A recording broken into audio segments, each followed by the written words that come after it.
Welcome to Smart Wealth with Joshua. Your daily stock analysis and catalysts talk. Today we're looking at Apple. If you find our talks useful, please consider subscribe, like, and comment underneath, and make sure to check out the VIP Algos link below in the description. Yeah, it's genuinely an amazing tool to track the sort of data we're getting into today. Exactly. So I want you to picture a cargo ship. But not just any cargo ship, I mean an absolute behemoth. Like the largest one ever built, right? Right. Millions of tons carrying just this unthinkable amount of freight.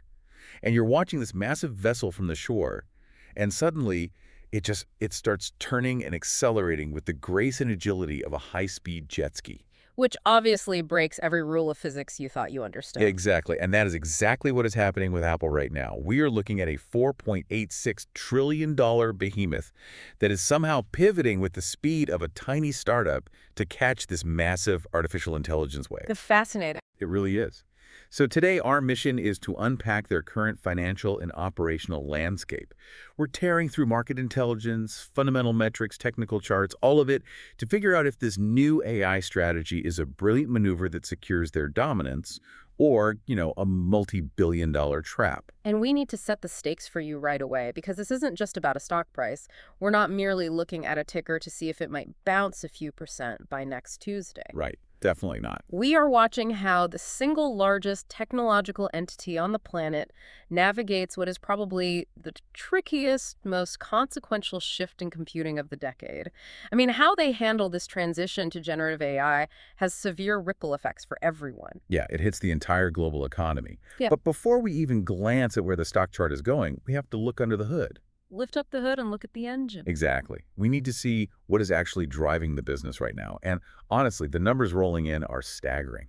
We are looking at a trailing 12-month revenue growth of 12.76% year over year. Which is just wild. It is.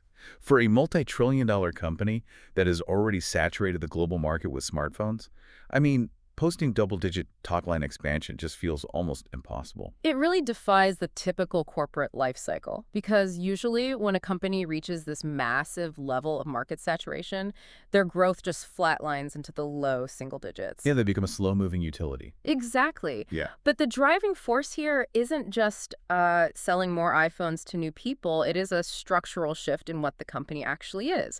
The real story in these fundamentals is the profitability metrics. Oh, absolutely. I mean, we are seeing gross margins sitting at an incredible 47.86%. Net margins are comfortably over 27.15%. And their earnings per share sits at $8 and roughly 27 cents. That gross margin figure, the nearly 48%, that is what stops me in my tracks. Right. Because historically, hardware businesses, right, companies that bend metal, ship glass, assemble physical batteries, they operate on razor-thin margins. Right. The overhead is usually massive. Massive. So the fact that they are pulling near 50% margins while primarily selling physical goods, that speaks to something else happening in the background. It's that services segment we always hear about, isn't it? Yeah, the services segment is the silent engine of this whole margin expansion.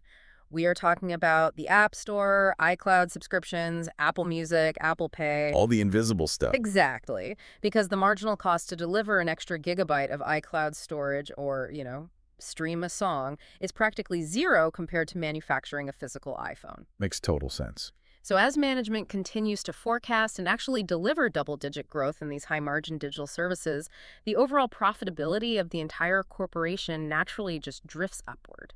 It is a highly lucrative recurring revenue model, perfectly layered on top of a hardware monopoly. And that recurring revenue is what builds their legendary balance sheet, which the intelligence actually describes quite literally as a fortress. They generate unmatched free cash flow, which allows for just aggressive share repurchases. Right, shrinking the float and driving up value. Yeah. But I want to challenge the core premise of their whole moat strategy, especially as it relates to this new AI pivot. Because their moat has always functioned like a luxury walled garden, right? Once you buy into the iOS ecosystem, your photos, your habits, your family group chats, you're locked in. The Ferris green bubble problem. Exactly. Leaving is a massive headache. So my question for you is, does this new Apple intelligence push actually make the garden better? Or are they just slapping a trendy new AI coat of paint on the gates just to pacify Wall Street. That's the billion-dollar question. But if you look closely at the architecture of what they are building, it is far more than just a cosmetic update. The crucial distinction in their strategy is this intense focus on localized on-device processing. Meaning it stays on the phone. Yes, rather than taking your prompt, sending it to some massive generic cloud server farm in the desert to be computed, and then sending the answer back to you, they are forcing the computations to happen natively on the silicon inside your phone. I think we really need to pause and look at the business mechanics of that choice. Because obviously, they pitch this as a massive win for user privacy, and, it is. But from a purely ruthless business perspective, this strategy protects their hardware from becoming completely obsolete. How so? Well, think about it. If the true power of AI lives entirely in the cloud, then the smartphone you hold in your hand is eventually reduced to just a dumb terminal. It wouldn't matter if you were holding a cheap Android or a premium iPhone, because the cloud is doing all the heavy lifting anyway. Oh, I see. By insisting that the AI lives on the local chip, they ensure that the physical hardware remains indispensable. That is the exact strategic mechanism at play here. They are trying to trigger a massive hardware upgrade supercycle. And early feedback from analysts testing the new Siri AI beta highlights this perfectly. Users are literally saying the software update makes it feel like having a new phone. Yeah. And when you can deploy software that completely revitalizes the user's relationship with the hardware, you create an intense psychological demand for the next generation of that hardware. It's just a brilliant way to deepen the moat. Well, if that fundamental engine is humming, as well as the data suggests, we should definitely see it reflected on the actual track, the technical price action. And the chart we are looking at is, frankly, wild. It really is. As of right now, the stock is trading at $333.74. It is sitting a razor-thin 0.4% below its 52-week high of $334.99, which it hit back on July 17, 2026. The momentum is just undeniable. I mean, we are looking at phenomenal returns. It's up 25.26% over just a 13-week period. Stretch that out over the last 52 weeks, and the stock is up an incredible 58.91%. I need to put that 59% number into perspective for you. For a company valued near $5 trillion to add 59% to its market cap in a single year. Yeah. I mean, that means it materialized the equivalent value of several massive Fortune 500 corporations completely out of thin air. It's staggering. But the trading volume is what I really don't understand, and I want you to explain this.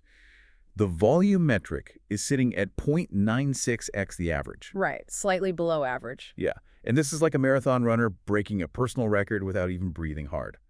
Usually when a stock shatters all-time highs and makes a massive breakout, you see a frenzy of trading volume.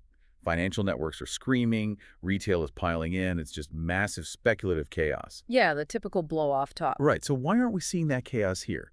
Doesn't sub-average volume imply a lack of widespread conviction? If the public isn't wildly buying this AI narrative, who is pushing the price higher? It is deeply counterintuitive, I know. But in the context of a mega-cap stock breaking to all-time highs, that 0.96x volume metric is actually one of the most bullish signals we have. Wait, how does less trading equal a stronger breakout? Because of who is doing the trading. If you see a massive volume spike, say, 3 or 4 times the average, it often signals emotional speculative chaos, like you said. It's retail traders giving into the fear of missing out, or short sellers panicking and covering. That creates a violent price spike, and emotions fade quickly, leading to a crash. Oh, okay. A low-volume breakout means the rally is devoid of that fleeting hype. It indicates genuine, methodical accumulation by major institutional players. So it's not a sugar rush of day traders on Reddit. It's mutual funds and pension funds slowly, quietly backing the truck up. Exactly. The big money is methodically pricing in an AI-driven hardware upgrade cycle. They are building massive long-term positions and absorbing supply without causing a scene. It creates a much more durable floor under the stock price. Okay, well, if the institutions are quietly and confidently buying, we have to look at who holds the dissenting opinion. Because paradoxically, the loudest quantitative dissent seems to be coming from inside the building. Insider flow. Yeah. The overall external sentiment analysis we have is firmly, overwhelmingly bullish. You have prominent supply chain analysts like Ming-Chi Kuo publicly backing the rally. Gene Munster is highly vocal about the Siri overhaul. There were even rumors of a potential new hardware category launching in early 2027 to capitalize on this AI architecture. The external market mood is basically euphoric right now. which makes the insider trading data so jarring. Listen to this. Over the trailing 90 days, company insiders, executives, board members, people intimately familiar with the actual state of this technology, they sold a net 372,808 in shares, Yeah, that's a lot of equity. and they executed zero buys. 7 distinct massive sell transactions, zero open market buys. If the ship is heading straight toward Treasure Island, why are the ship's captains actively selling their tickets? It is the glaring paradox of this entire thesis. Now, contextualizing executive compensation is important, right? The vast majority of their wealth is tied up in stock, so selling near all-time highs for planned liquidity is standard corporate practice. Sure, they need to buy houses, pay taxes, I get that. Right. But the sheer absolute lack of any insider buying zero buys is definitely a cautionary data point.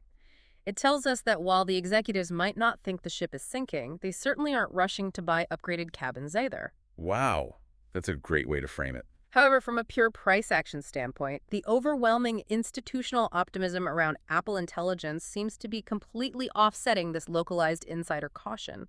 The market simply does not care that executives are taking chips off the table. They are pricing in perfection regardless.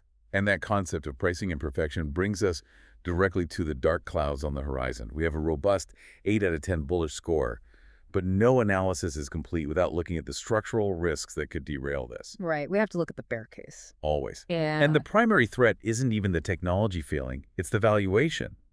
The stock is currently trading at a price-to-earnings ratio of 39.65 and a price-to-book ratio of 45.64. At these elevated levels, for a company that relies heavily on global consumer hardware sales, a nearly 40 PE is historically terrifying. It is incredibly rich because when investors pay 40 times a company's annual earnings for a share of stock, they aren't paying for the company as it exists today.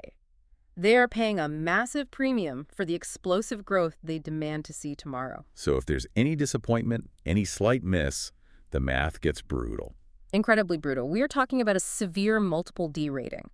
If the upcoming cycle is only good instead of historic, investors might suddenly decide they're only willing to pay a 25 multiple instead of a 40 multiple, and the stock price absolutely plummets, even if the actual profits haven't dropped by a single cent. That's scary, especially with broader market tech concentration jitters right now. But the specific catalyst that could trigger that stumble is what is being called the AI CapEx trap. And I want to explore the physical realities of this, because Apple has famously avoided the massive infrastructure arms race. Right, the cloud wars. Yeah, you see rivals spending hundreds of billions constructing massive server farms filled with specialized chips just to train and run AI. They are engaging in unprecedented capital expenditure CapEx to win that cloud war. But Apple, by relying on that localized on-device strategy we discussed earlier, has largely sidestepped this massive cash burn. It's like Apple decided to skip buying the expensive home gym equipment because they prefer to do push-ups in the living room. I love that analogy. Right, it saves a ton of money. But suddenly, the competition is getting dangerously strong. The intelligence highlights rapid advancements in open source models, specifically pointing to a newly released Chinese model called Kimi K3 as a major looming threat.